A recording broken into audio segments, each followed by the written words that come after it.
ಎಲ್ಲ ನನ್ನ ಪ್ರೀತಿಯ ರೈತ ಬಾಂಧವರಿಗೂ ನಮಸ್ಕಾರ. ಎಲ್ಲರೂ ಹೇಗಿದ್ದೀರಾ? ಎಲ್ಲರೂ ಚೆನ್ನಾಗಿದ್ದೀರಾ ಅಂತ ಭಾವಿಸ್ತಾ ಇವತ್ತಿನ ಈ ಒಂದು ಸಂಚಿಕೆಯಲ್ಲಿ ಅಡಿಕೆ ಬೆಳೆಯಲ್ಲಿ ಮಾಡಬಹುದಾದಂತಹ ಪ್ರಮುಖವಾದ ವಿಷಯವನ್ನು ಹಂಚ್ಕೋಬೇಕು ಅಂತ ಬಂದಿದ್ದೇನೆ.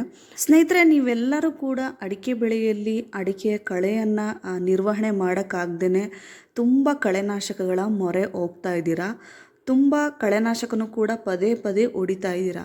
ಈ ರೀತಿ ಅಡಿಕೆ ತೋಟದಲ್ಲಿ ಕಳೆನಾಶಕವನ್ನು ಬಳಸುವುದು ಸರಿನಾ ಅಥವಾ ತಪ್ಪಾ? ಈ ವಿಷಯದ ಕುರಿತು ಇವತ್ತಿನ ಸಂಚಿಕೆಯಲ್ಲಿ ಮಾತಾಡೋಣ. ಅಡಿಕೆ ಬೆಳೆಯಲ್ಲಿ ನಮ್ಮ ರೈತರು ಕಳೆನಾಶಕವನ್ನು ಎಷ್ಟು ಹೊಡಿತಾ ಇದ್ದಾರೆ ಅಂತಂದರೆ, ಕಳೆನಾಶಕಕ್ಕೆ ನಮ್ಮ ರೈತರು ಡಿಪೆಂಡ್ ಆಗಿಬಿಟ್ಟಿದ್ದಾರೆ. ಅಷ್ಟೊಂದು ಮೊರೆ ಹೋಗ್ತಾ ಇದ್ದಾರೆ ಕಳೆನಾಶಕಕ್ಕೆ. ಈ ಥರ ಎಲ್ಲ ಹೊಡಿತಾ ಇದ್ದರೆ ಕೊನೆಗೆ ನಿಮಗೆ ಅಂದರೆ ನಮ್ಮ ರೈತರಿಗೆ ಕೂಡ ಒಂದು ಪ್ರಶ್ನೆ ಬರ್ಬೋದು, ಇಷ್ಟೊಂದು ಕಳೆನಾಶಕ ಹೊಡೆಯೋದು ಸರಿನಾ ಅಥವಾ ತಪ್ಪಾ ಅಂತ. ಈ ಥರ ಕಳೆನಾಶಕ ಹೊಡೆಯೋದ್ರಿಂದ ನಮ್ಮ ಅಡಿಕೆ ಗಿಡಗಳಿಗೆ ಅಥವಾ ಅಡಿಕೆ ತೋಟಕ್ಕೆ ಏನಾದರೂ ತೊಂದರೆ ಆಗುತ್ತಾ? ಅಥವಾ ಕಳೆನಾಶಕವನ್ನು ಬಳಸದೆ ಯಾವ ರೀತಿಯಾಗಿ ಕಳೆಯನ್ನು ಕಂಟ್ರೋಲ್ ಮಾಡೋದು? ಇದು ತುಂಬ ಗಂಭೀರವಾದಂತಹ ಪ್ರಶ್ನೆ ನಮ್ಮ ರೈತರಲ್ಲಿ ಕಾಡ್ತಿರುವಂತಹದ್ದು. ಸೊ ಎಲ್ಲ ಮಾಹಿತಿಯನ್ನು ಈ ವಿಡಿಯೋದಲ್ಲಿ ತಿಳ್ಕೊಳ್ಳೋಣ. ಅದಕ್ಕಿಂತ ಮುಂಚೆ ಈ ವಿಡಿಯೋ ದಯವಿಟ್ಟು ಎಲ್ಲ ರೈತರಿಗೂ ಶೇರ್ ಮಾಡಿ, ಹಾಗೆ ಸಬ್ಸ್ಕ್ರೈಬ್ ಮಾಡ್ಕೊಳ್ಳೋಕ್ಕೂ ಹೇಳಿ.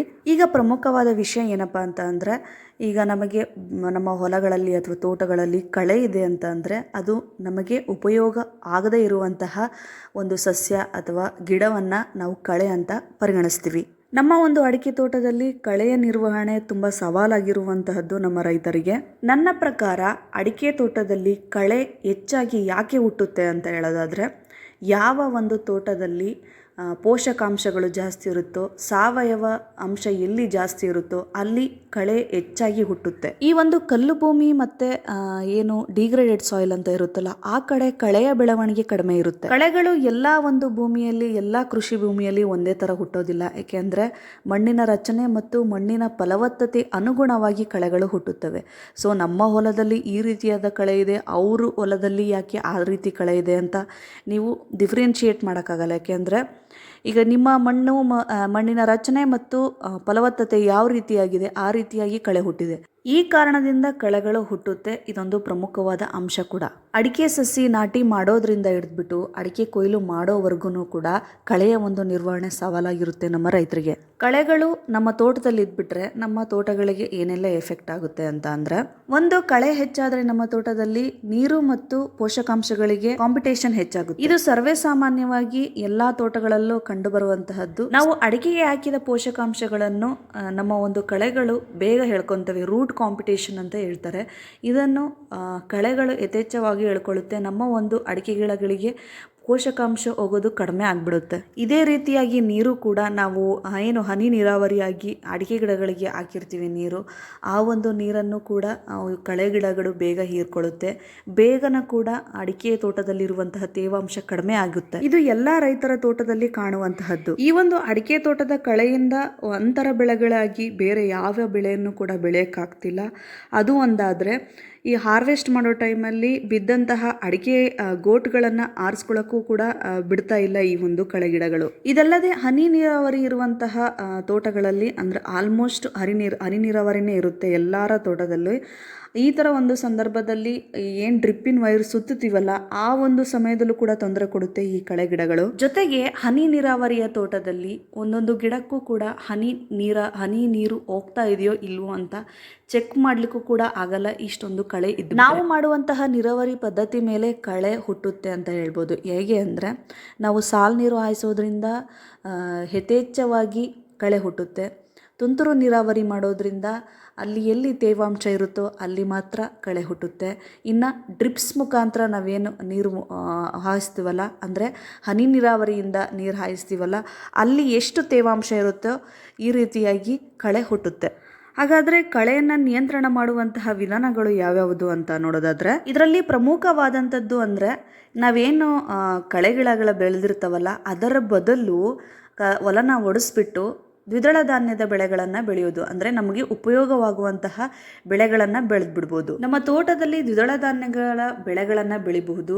ಡಯಾಂಚ, ಸೆಣಬು, ಅವರೆ, ತೊಗರಿ, ಹೆಸರುಕಾಳು ಈ ಥರ ಒಂದು ದ್ವಿದಳ ಧಾನ್ಯದ ಬೆಳೆಗಳನ್ನು ನಮ್ಮ ತೋಟದಲ್ಲಿ ಬೆಳೆಯಬಹುದು. ಅದು ಹೂವು ಕಾಯಿ ಹಣ್ಣು ಆಗುವ ಮುನ್ನ ಆ ಒಂದು ಗಿಡಗಳನ್ನು ಕಿತ್ಬಿಟ್ಟು ನಮ್ಮ ನೆಲಕ್ಕೆ ಸೇರಿಸೋದ್ರಿಂದ ಎಲ್ಲ ತರಹದ ಪೋಷಕಾಂಶಗಳು ನಮ್ಮ ಭೂಮಿಗೆ ದೊರೆತಂತಾಗುತ್ತದೆ. ಎಷ್ಟೋ ಜನ ನಮ್ಮ ಸಾವಯವ ತಜ್ಞರು ಹೇಳುವುದೇನು ಅಂದರೆ, ಎಲ್ಲ ತರಹದ ಕಳೆಗಳು ನಮ್ಮ ಹೊಲದಲ್ಲಿ ಬೆಳೆಯೋದ್ರಿಂದ ಎಲ್ಲ ತರಹದ ಪೋಷಕಾಂಶಗಳು ಕೂಡ ನಮ್ಮ ಹೊಲಕ್ಕೆ ಸಿಕ್ಬಿಡುತ್ತೆ, ನಾವೇನು ಮಾಡೋದೇ ಬೇಡ ಅಂತ. ಹೌದು, ಅದು ಕೂಡ ನಿಜ. ಆದರೆ ಯಥೇಚ್ಛವಾಗಿ ನಮ್ಮ ರೈತರ ತೋಟದಲ್ಲಿ ಹುಟ್ಟುವಂಥದ್ದು ಕಾಂಗ್ರೆಸ್ ಗಿಡ, ಪಾರ್ಥೇನಿಯಂ ಅಂತ ಏನು ಕಳಿತೀವಲ್ಲ, ಅದು ಯಥೇಚ್ಛವಾಗಿ ಹುಟ್ಟಿ ಅದು ಹೂವು ಹಣ್ಣು ಕಾಯಿಯಾಗಿ ಬೀಜವಾಗಿ ಮತ್ತೆ ಮತ್ತೆ ಹುಟ್ಟಿ ಎಲ್ಲ ತರಹದ ತೊಂದರೆಗಳನ್ನ ಮಾಡ್ತಾ ಇದೆ. ಸೊ ಈ ಎಲ್ಲ ನೋವುಗಳನ್ನ ಇವೆಲ್ಲ ಸಂಕಷ್ಟಗಳನ್ನು ತಡ್ಕೊಳಕ್ಕಾಗದೆ ನಮ್ಮ ರೈತರು ಏನು ಮಾಡ್ತಿದ್ದಾರೆ, ಔಷಧಿ ಕಳೆನಾಶಕಗಳ ಮೊರೆ ಹೋಗ್ತಾ ಇದ್ದಾರೆ. ಸೊ ಅದೊಂದು ಕಳೆನಾಶಕವನ್ನು ಹೊಡೆಯೋದು ರೂಢಿ ಆಗ್ಬಿಟ್ಟಿದೆ ಕೂಡ. ಸೊ ಇದನ್ನೆಲ್ಲ ತಡಿಬೇಕು ಅಂತಂದರೆ ನಾವು ಕಳೆಯ ಬದಲು ದ್ವಿದಳ ಧಾನ್ಯದ ಸಸ್ಯಗಳನ್ನು ಬೆಳೆಯುವುದು ಉತ್ತಮ ಅನ್ನೋದು ನನ್ನ ಒಂದು ಅನಿಸಿಕೆ. ಯಾಕೆಂದರೆ ನೀವು ಪದೇ ಪದೇ ಹುಟ್ಟುತ್ತಾನೆ ಇರುತ್ತೆ. ಈಗ ನಾವು ದ್ವಿದಳ ಧಾನ್ಯದ ಸಸ್ಯಗಳನ್ನು ಹಾಕೋದ್ರಿಂದ ಕಳೆಗಳ ಬೆಳವಣಿಗೆ ಕಡಿಮೆ ಆಗುತ್ತೆ ಮತ್ತು ನಿಮ್ಮ ಒಂದು ಭೂಮಿಗೆ ಫಲವತ್ತತೆ ಕೊಟ್ಟಂಗೂ ಆಗುತ್ತೆ ದ್ವಿದಳ ಧಾನ್ಯದ ಸಸ್ಯಗಳನ್ನು ಬೆಳೆಯೋದ್ರಿಂದ. ಈ ರೀತಿ ಮಾಡೋದ್ರಿಂದ ನಿಮ್ಮ ಅಡಿಕೆ ತೋಟದಲ್ಲಿ ಕಳೆಗಳ ಕಂಟ್ರೋಲ್ ಮಾಡಬಹುದು. ಹಾಗಾದರೆ ಕಳೆನಾಶಕಗಳ ಬಳಕೆ ಈಗ ಪ್ರಮುಖವಾದ ಪ್ರಶ್ನೆ ಬರುವಂತಹದ್ದು. ಕೊನೆಯ ಭಾಗ ಕಳೆನಾಶಕಗಳ ಬಳಕೆ ಅತಿಯಾಗಿ ಬಳಸೋದು, ಯಾವ ಗಿಡಗಳಿಗೆ ಬೆಳೆಸ್ಬೋದು, ಎಷ್ಟು ವರ್ಷದ ಗಿಡಗಳಿಗೆ ಬೆಳೆಸ್ಬೋದು, ಯಾವ ಪ್ರಮಾಣದಲ್ಲಿ ಬಳಸ್ಬೋದು ಅಂತ ನೋಡೋದಾದರೆ, ಸ್ನೇಹಿತರೆ ನಿಮಗೆಲ್ಲ ಗೊತ್ತಿರುವ ಹಾಗೆ ನಮ್ಮ ರಾಜ್ಯದಾದ್ಯಂತ ಏನು ಹಾಕಿದಾಗಿಂದ ಅಂದರೆ ನಾಟಿ ಮಾಡಿದಾಗಿಂದ ಹಿಡಿದು ಕೊಯ್ಲು ಮಾಡೋವರೆಗೂ ಯಾವುದೇ ವರ್ಷಗಳ ಬೆಳೆಗಳಾಗಿರ್ಬೋದು ಕಳೆನಾಶಕಗಳನ್ನು ಹೊಡಿತಾನೇ ಇರ್ತಾರೆ ನಮ್ಮ ರೈತರು. ಇವಾಗ ನೋಡ್ಬೋದು ನಮ್ಮ ರೈತರು ಎಷ್ಟು ಡಿಪೆಂಡ್ ಆಗಿದ್ದಾರೆ ಕಳೆನಾಶಕಗಳಿಗೆ ಅಂತ ಅಂದರೆ, ಈಗ ಇರುವಂತಹ ಲೇಬರ್ಸ್ ಪ್ರಾಬ್ಲಮ್ ಇರ್ಬೋದು ಅಥವಾ ಏನು ನಾವು ಅಡಿಕೆ ತೋಟಗಳ ಮೇಂಟೆನೆನ್ಸ್ ಇರ್ಬೋದು, ಇವೆಲ್ಲವನ್ನು ಕೂಡ ಯೋಚನೆ ಮಾಡ್ಕೊಂಡ್ಬಿಟ್ಟು ನಮ್ಮ ರೈತರು ಅಷ್ಟೊಂದು ಕಳೆನಾಶಕಗಳ ಮೊರೆನ ಹೋಗ್ತಾ ಇದ್ದಾರೆ. ಹಾಗಾದರೆ ಕಳೆನಾಶಕ ಹೊಡೆಯೋದ್ರಿಂದ ಆಗುವಂತಹ ಪರಿಣಾಮ ಏನು ನಮ್ಮ ತೋಟದಲ್ಲಿ? ಈಗ ಗಿಡಗಳು ಇನ್ನೂ ಚಿಕ್ಕವಿದಾವೆ ಅಂತ ಅಂದ್ಕೊಂಡ್ರೆ ನಾವು ಯಾವ ಥರದ ಕಳೆನಾಶಕವನ್ನು ಬಳಸ್ತೀವಿ, ಕಾಂಟ್ಯಾಕ್ಟ್ ಹರ್ಬಿಸೈಡ್ಸ್ ಬಳಕೆ ಮಾಡ್ತೀವೋ ಅಥವಾ ಸಿಸ್ಟಮ್ಯಾಟಿಕ್ ಹರ್ಬಿಸೈಡ್ಸ್ ಉಪಯೋಗ ಮಾಡ್ತೀವೋ, ಇವೆಲ್ಲವನ್ನು ಕೂಡ ತಿಳ್ಕೊಬೇಕಾಗುತ್ತೆ. ಹೆಚ್ಚಾಗಿ ಅಡಿಕೆ ತೋಟದಲ್ಲಿ ಬಳಸುವಂಥವ್ರು ಗ್ಲೈಕೋಸೈಡ್ಸ್ನ ತುಂಬ ಬಳಕೆ ಮಾಡ್ತಾರೆ. ಇದ್ರ ಜೊತೆ ಗ್ಲೈಕೋಸೈಡ್ ಅಮೋನಿಯಂ ಸಾಲ್ಟ್ ಅಂತ ಬರುತ್ತೆ, ಅದನ್ನು ಕೂಡ ಬಳಕೆ ಮಾಡ್ತಾರೆ.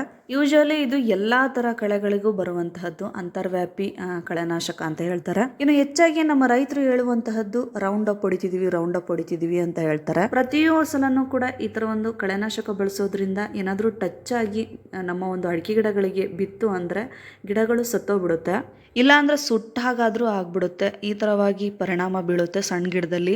ಇನ್ನು ದೊಡ್ಡ ತೋಟದಲ್ಲಿ ನೀವು ಪದೇ ಪದೇ ಕಳೆನಾಶಕ ಹೊಡಿತಾ ಇದ್ರಿ ಅಂತ ಅಂದರೆ ಮಣ್ಣಿನಲ್ಲಿರುವಂತಹ ಫಲವತ್ತತೆ ಕಳ್ಕೊಂಡ್ಬಿಡುತ್ತೆ, ಮಣ್ಣಿನಲ್ಲಿರುವಂತಹ ಸೂಕ್ಷ್ಮಾಣು ಜೀವಿಗಳು ಸತ್ತೋಗ್ಬಿಡುತ್ತೆ. ನನ್ನ ಒಂದು ರಿಕ್ವೆಸ್ಟು ರೈತ ಬಾಂಧವರಲ್ಲಿ ಏನು ಅಂತ ಅಂದರೆ, ಕಳೆನಾಶಕ ಹೊಡೆಯೋದು ತಪ್ಪಲ್ಲ, ಆದರೆ ಪದೇ ಪದೇ ಕಳೆನಾಶಕ ಹೊಡೆಯೋದು ತಪ್ಪು. ಏಕೆ ಅಂದರೆ ಯಾವಾಗೋ ವರ್ಷಕ್ಕೊಂದು ಸಲ ಹೊಡೆದ್ರಿ ಅಂದರೆ ಓಕೆ, ಪ್ರತಿ 3 ತಿಂಗಳಿಗೊಂದು ಸಲ ಪದೇ ಪದೇ ಕಳೆನಾಶಕ ಹೊಡೆಯೋದ್ರಿಂದ ಮಣ್ಣಿನಲ್ಲಿರುವಂತಹ ಬೌದ್ಧಿಕ ಮತ್ತು ಜೈವಿಕ ಗುಣಗಳು ಸತ್ತೋಗ್ತವೆ ಮತ್ತು ಅನೇಕ ನಮಗೆ ಉಪಯೋಗವಾಗುವಂತಹ ಸೂಕ್ಷ್ಮಾಣು ಜೀವಿಗಳಿರ್ತವೆ, ಅವು ಕೂಡ ಸತ್ತೋಗ್ತವೆ. ಅತಿಯಾಗಿ ಕಳೆನಾಶಕವನ್ನು ಎಲ್ಲಿ ಬಳಸ್ತಾರಲ್ಲ ಅಲ್ಲಿ ನೀರನ್ನು ಹಿಡ್ಕೊಳ್ಳುವಂತಹ ಶಕ್ತಿ ಭೂಮಿಗೆ ಕಡಿಮೆ ಇರುತ್ತೆ. ಆ ಒಂದು ಮಣ್ಣಿಗೆ ನೀರನ್ನು ಹಿಂಗುವ ಶಕ್ತಿ ಕೂಡ ಕಡಿಮೆ ಆಗುತ್ತೆ. ಅಲ್ಲಿ ಒಂದು ನೀರು ನಿಲ್ಲೋದಿಲ್ಲ, ಹಾಗೆ ಹರ್ಕೊಂಡೋಗುತ್ತೆ, ಜೊತೆಗೆ ಮಣ್ಣನ್ನು ಕೂಡ ಎಳ್ಕೊಂಡು ಹೋಗ್ಬಿಡುತ್ತೆ. ಸೊ ಹಾಗಾಗಿ ಅಡಿಕೆ ತೋಟದಲ್ಲಿ ಕಳೆನಾಶಕವನ್ನು ಉಪಯೋಗ ಮಾಡುವಂತಹ ರೈತರಿಗೆ ಹೇಳೋದೇನು ಅಂದರೆ, ಅನಿವಾರ್ಯ ಇದ್ದರೆ ಮಾತ್ರ ಕಳೆನಾಶಕವನ್ನು ಬಳಕೆ ಮಾಡಿ. ಪ್ರತಿ ಸಲ ಪದೇ ಕಳೆನಾಶಕವನ್ನು ಹೊಡೆಯೋದನ್ನು ಕಡಿಮೆ ಮಾಡಿ. ಈಗ ನಮಗೆ ಅಡಿಕೆ ತೋಟ ತುಂಬ ದೊಡ್ಡದಿತ್ತು ಅಂತಂದರೆ, ಈಗ ಆಗಸ್ಟ್ ತಿಂಗಳಲ್ಲೆಲ್ಲ ಅಡಿಕೆಯನ್ನು ಕೊಯ್ಲು ಮಾಡೋಕ್ಕೆ ಬರುತ್ತೆ, ಅಲ್ಲೆಲ್ಲ ಕೆಳಗಡೆ ಬಿದ್ದಿರುತ್ತೆ, ಆರಿಸ್ಕೊಳ್ಳೋಕೆ ಕಷ್ಟ ಆಗುತ್ತೆ. ಸೊ ಅಂಥ ಸಮಯದಲ್ಲಿ ನಾವು ಕಳೆನಾಶಕವನ್ನು ಬಳಸಬಹುದು. ಪ್ರತಿ ಸಲ ಬಳಸೋದು ತಪ್ಪು ಅಂತ ನಾನು ಈ ಒಂದು ವಿಡಿಯೋ ಮುಖಾಂತರ ತಿಳಿಸ್ತಾ ಇದ್ದೀನಿ. ಸೊ ಈ ವಿಡಿಯೋ ಇಷ್ಟ ಆಗಿದೆ ಅನ್ಕೋತೀನಿ. ಇಷ್ಟ ಆಗಿದ್ದರೆ ಪ್ರತಿಯೊಬ್ಬ ರೈತರಿಗೂ ಕೂಡ ಶೇರ್ ಮಾಡಿ, ಈ ವಿಡಿಯೋ ಲೈಕ್ ಮಾಡಿ, ಸಬ್ಸ್ಕ್ರೈಬ್ ಮಾಡಿ. ಈ ಚಾನಲ್ನ ಯಾರು ಮೊದಲು ನೋಡ್ತಾ ಇದ್ದೀರಾ, ಮುಂದೆ ಒಂದು ಒಳ್ಳೆಯ ವಿಡಿಯೋ ಜೊತೆ ಸಿಗ್ತೀನಿ ಸ್ನೇಹಿತರೆ. ಅಲ್ಲಿವರೆಗೂ ಟೇಕ್ ಕೇರ್, ಬಾಯ್, ನಮಸ್ಕಾರ.